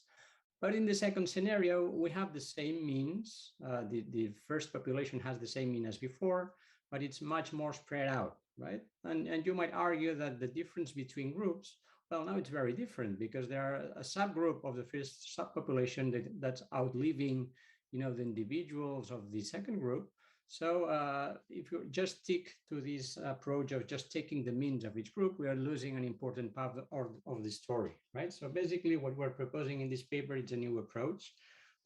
This is a quote from a paper in 2010, which basically what it says is that the lesson from these debates, when I'm speaking about this debate, I'm speaking about these two different approaches, rather to work with these group-based means vis-a-vis looking at the entire distribution and then looking at how the group partition influences variability, is that we might need to develop a summary measure of health inequalities, which gives an overall picture of health inequalities in the population while maintaining pertinent information on these group-based health inequalities. So basically, what we're proposing here in this paper is trying to fulfill like these requirements somehow.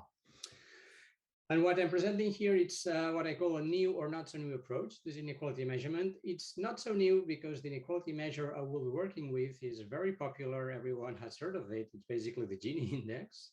So basically, what we're looking is an approach that's based on pairwise comparisons, so comparing all possible pairs of individuals.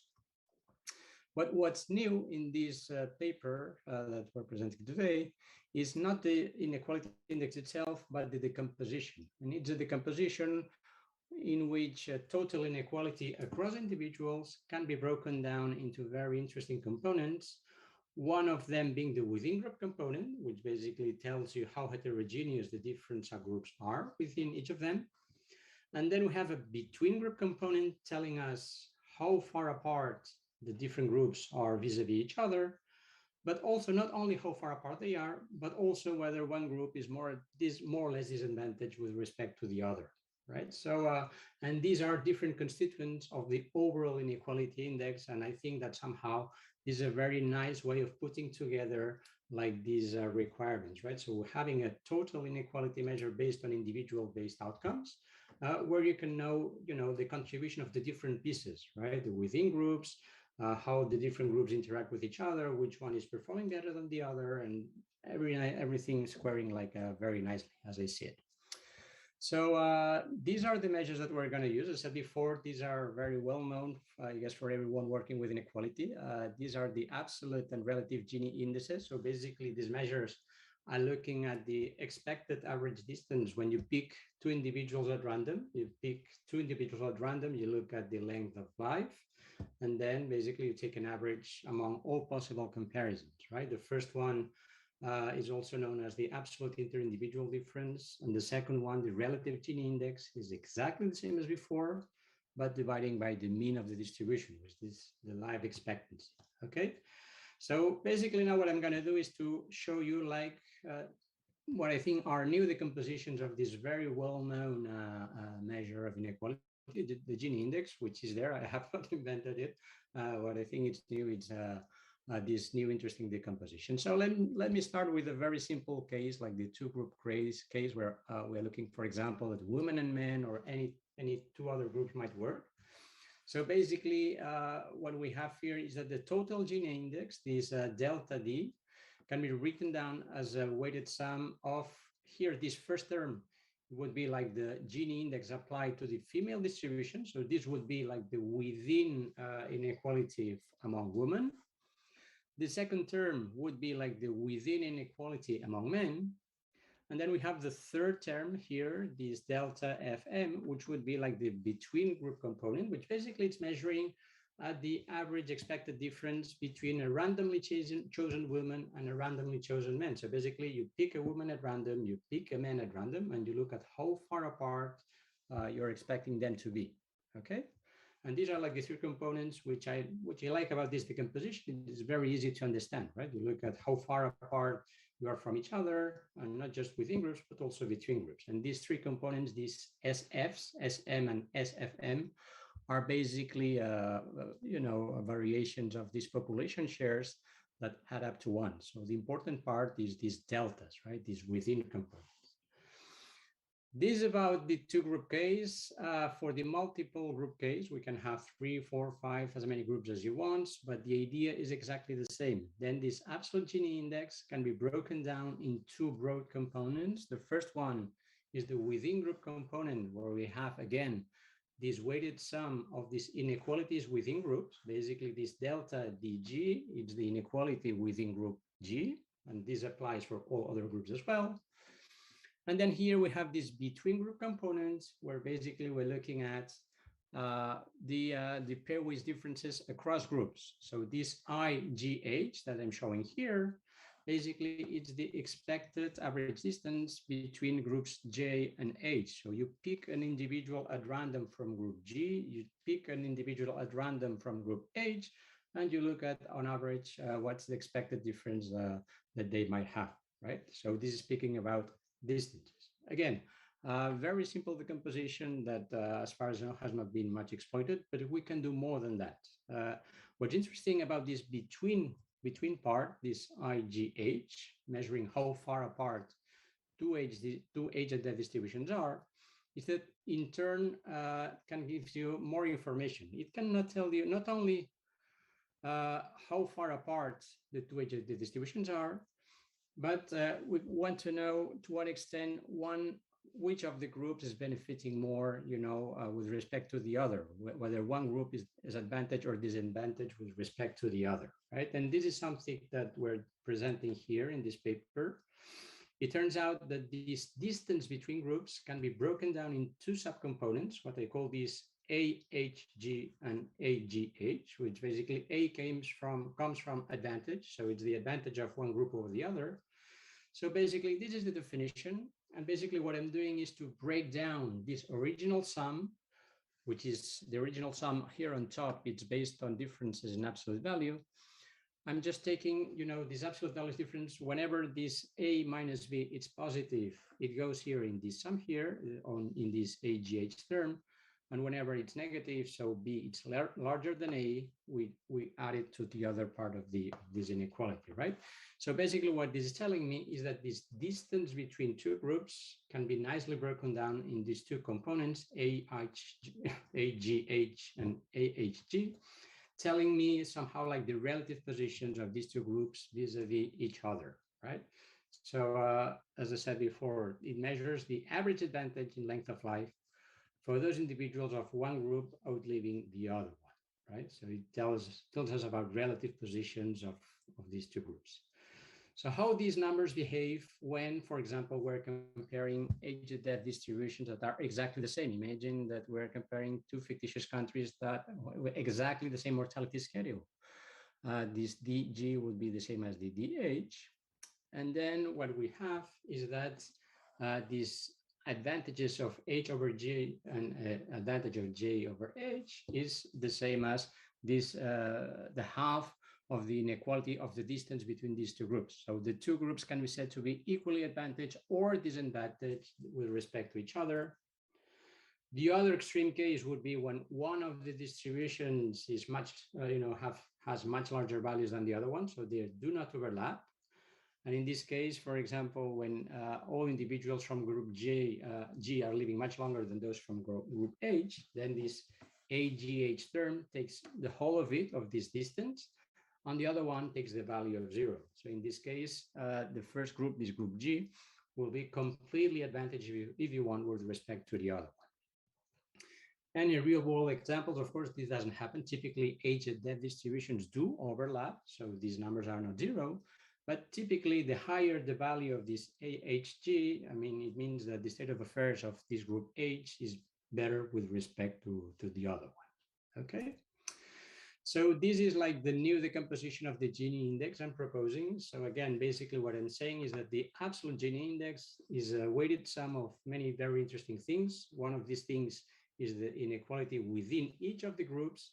And here we have these between group components where not only do we have the distance between pairs of groups, but also we can also know whether one group is advantage or disadvantage with respect to the other one. Now, just to simplify a little bit this notation, I'm using metric notation. In these matrices, MD and MA, this MD I call like the distance matrix, and this A matrix I call the advantage matrix if you want. Basically, I'm just putting in the different rows the distances between pairs of groups. The size of these matrices depends, of course, on the size of the groups. And in this MA, I'm looking at the advantage or disadvantage of these pairs of groups vis-a-vis each other. And the nice thing about these matrices is that the Gini index, no, it doesn't advance, no, here you are. The nice thing about these matrices is that the Gini index can be nicely written down in a very compact way like this. So basically, these P's are the population shares of the different groups we're dealing with. And basically here in these matrices, MD, or this, the addition of MA plus the transpose of MA, basically we're codifying all this information. And in a minute, I'll try to show you like an empirical application to illustrate why this is very useful. I'm not going to speak about further extensions because it's very late, and but basically, there are many nice things that can be done with these measures. So let me just skip this part. And let me try to illustrate the usefulness of the approach looking at lifespan inequality in the US from the 1970s to 2018. So basically, you are taking life tables for blacks and whites from the 1970s to the present day, and also by Hispanic origin from 2000 onwards, presenting results for women and men separately, and data coming from these official US life tables. So just to illustrate here, I'm showing you the age and death distributions for females and males, blacks and whites in the 1970s and 2017. So this is like, well, you clearly see like the shape of this age and death distributions that's compressing over time. This is not a surprise. And we also look at, we also can see like the vertical bars showing like the corresponding life expectancies, that the distances between blacks and whites, both for women and men, are decreasing, are shrinking over time. Blacks are performing worse than whites, but the distance is shrinking, right? It's more and more close. But anyway, this would be like the standard approach. This would be like the group-based approach. Let me show you how the new Gini decomposition would work, right? So here, basically comparing the standard, the traditional additive decomposition approaches like the tile index or the variance, which is shown in the first column here. And the second column, I'm showing the decomposition I'm proposing here for the absolute Gini coefficient, right? So here, I think it's very clear that with the tile index, where basically we have this traditional within group and between group decomposition, in this case, is not very exciting, so to say, because we can see that the between group component, it's almost zero. It's explaining almost anything. Basically, this is telling us that the differences in life expectancy among blacks and whites is not explaining much of the variability in the age of the distribution in the US. So basically, it's a within inequality story in that part. But if we look at the new decomposition of the Gini coefficient, here you can see that there's much more information. I think it's much more interesting than the traditional one. I'm not saying it's better, but it's offering like complementary insights, right? So basically here, we can see the inequality among blacks and among whites. We can look at the difference at the distance between blacks and whites. And we can also have a look at the advantage of blacks over whites and the advantage of whites over blacks. So these are like the dashed red lines that you can observe in here. And basically what we're detecting here, both for women and for men, is the clear decline in this advantage of whites over blacks, right? There are many things that can be said about these trends, but I just, for the sake of time, let me just quickly show you the results for these 2 points in time for females and males. Just for comparing the traditional approaches with the new ones. Here is what you would get from traditional decompositions of the tile index, where basically you have 2 components. You have the total inequality broken down as inequality within plus between. Here we see that the between part is very small with respect to the within one, and that's the end of the story. But the Gini index decomposition I'm proposing here, as I see it, it's much richer because it's telling us a lot of things, right? Here we have like the value of the Gini index, this 10.05. It can be written down as this whole matrix, where here we have the population shares for whites and for blacks. And then here we have in this matrix inequality within within whites, within blacks. This is between blacks and whites. And in here we have like the distances broken down, this 11.4 broken down as 7.6 plus 3.7, telling us that in general the advantage is in favor of whites, whereas for blacks the advantage is much smaller, 3 points. Right, so many examples that can be shown in here. I'm just going to skip this. So just to conclude, just telling you that both in traditional and the new decompositions of these inequality measures, we have between group components, but the meaning is entirely different. When you're working with the tile index or the variance, we have just one component, the between group component, right? Whereas in this new decomposition I'm proposing here of the Gini index, we have much more components. We have G times G minus 1 elements, telling us not only how far apart the 2 groups are, but also which one is advantage with respect to the other.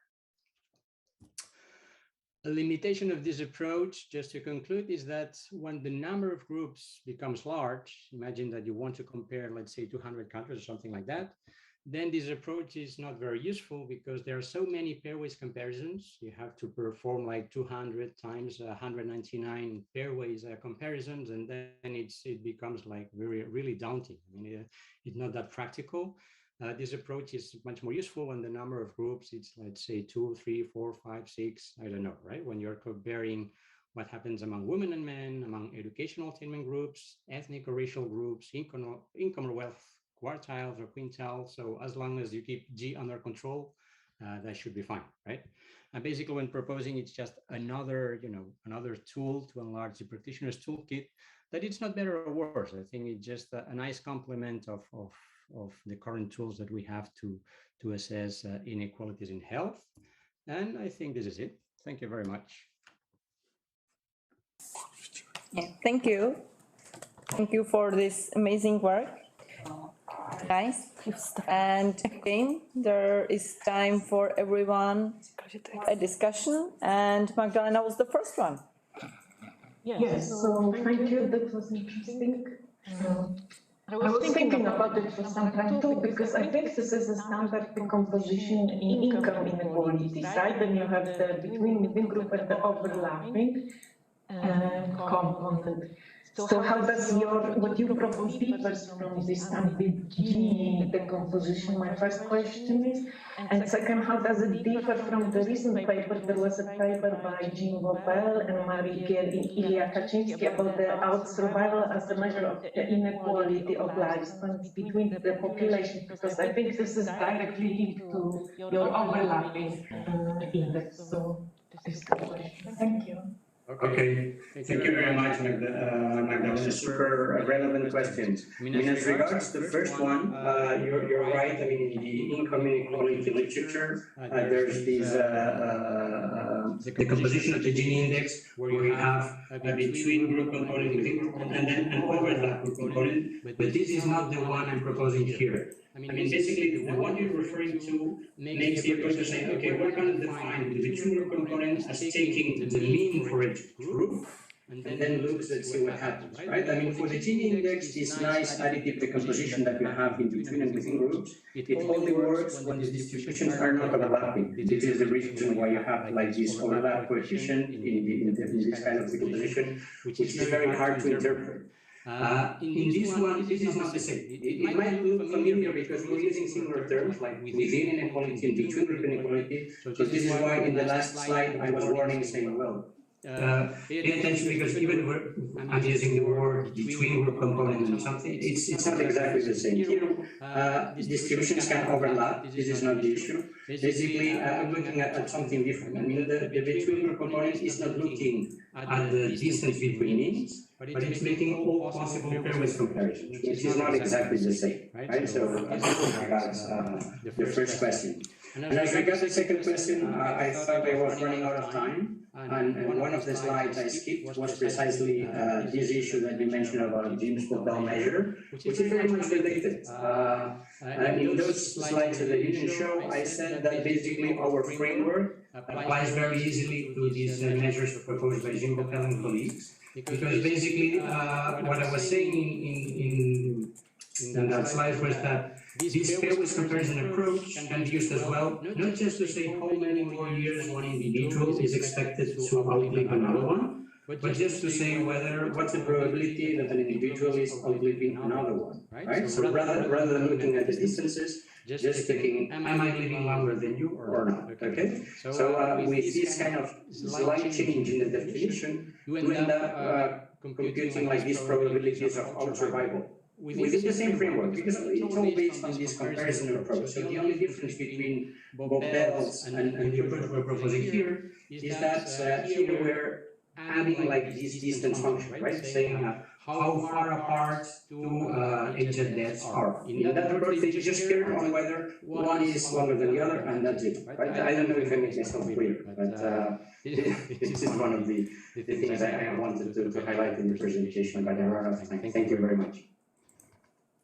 Yeah, thank you. And Jon has a question.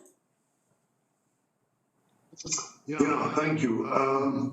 Fantastic work. I think it's very important, especially as in general discussions and measures of inequality, Gini measures seems to have overtaken everybody else. But there's always the question of interpretation. And there was the discussion between tail and the Gini.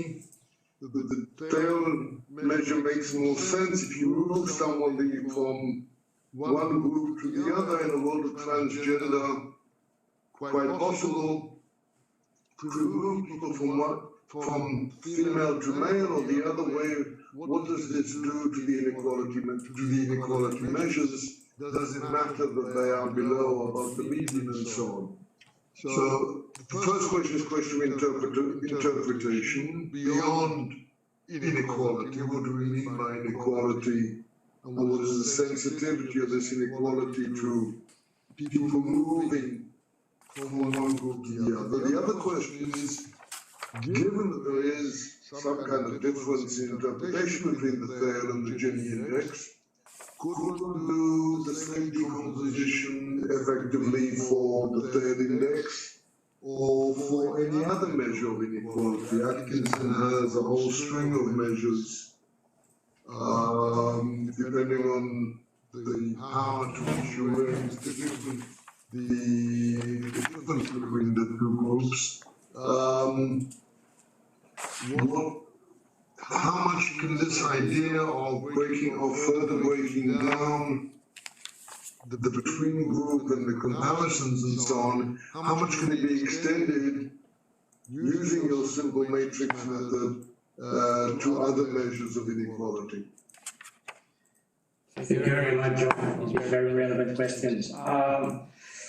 I mean, as regards the interpretation of inequality, I mean, I'm not inventing anything new. I'm just taking the Gini index as is. I mean, as I said, this is not something that I'm inventing. I'm just trying to break it down in another way. But as regards interpretation, what I like about the Gini index as opposed to the TEL index is that it's very easy to understand with this idea that I'm just picking two individuals at random and I'm trying to assess how far apart they are from each other, which is something that it's not the same as it happens with the time index. I think there was a funny sentence from Amartya Sen speaking about the time index, who said that it's an inequality measure, that it's not overflowing with intuitive sense.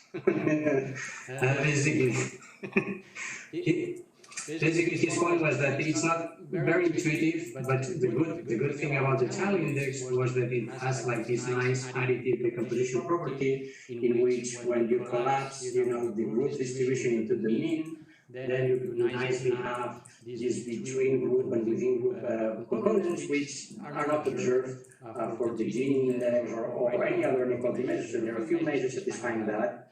A few of them being like the tile index and the general entropy measures, also the variance, and that's the end of it. But the downside is that it's really difficult to interpret. As regards the sensitivity of these measures to transfers of people from one group to another, I don't know. I guess it's pretty much contingent on the specific example you're dealing with, so I don't know how to respond to this. And on whether this approach could be extended to other inequality measures like the tally index itself, might be. I don't know. I should need to think about it. I think it very naturally comes in the gene setting because we have like these all possible progress comparisons. But for the tally index, I don't know, might be. The problem with time index, again, as I was saying before, is that it's kind of complicated because it has these logs of the ratios of the observations with respect to the mean that sometimes go in one direction, sometimes go in the other one. So it's not straightforward how this could be extended, but that's food for thought for future work. I don't know. Thank you very much. Yeah, thank you. Any other comments?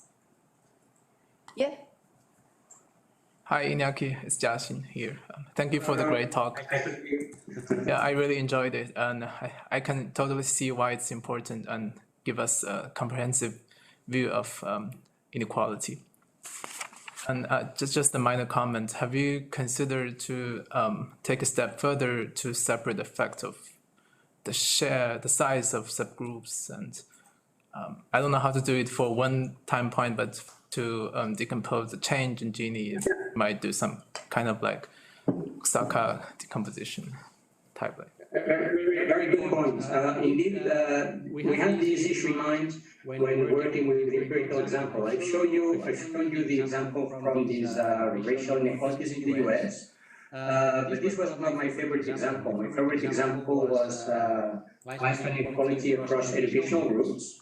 But the reason why this was not chosen was that Isaac Sasson, who's an expert on these things in the US, he said, well, don't do that because the composition of the group is going to change dramatically in a few years because of educational expansion. The highly educated will be much more numerous than the low educated, and this is an issue that has come over and over again in the presentations today, right? And this is why we prefer to stick to this rational distribution, which has been more or less stable over time. And we didn't have to worry too much about that. But it's true that it might happen. It might happen that the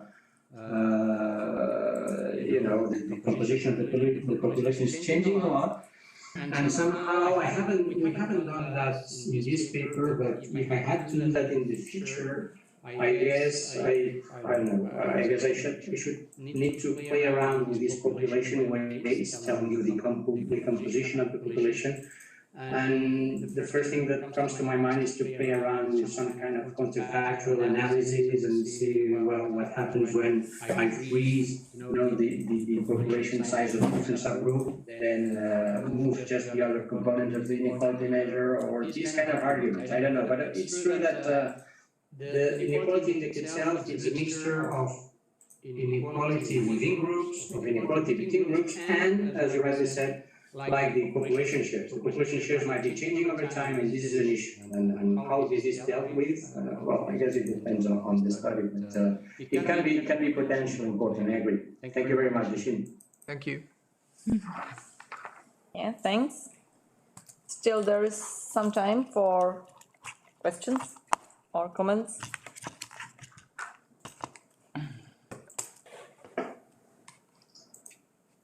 So, if we don't have any questions or comments, then we are at the end of today, of the last session today.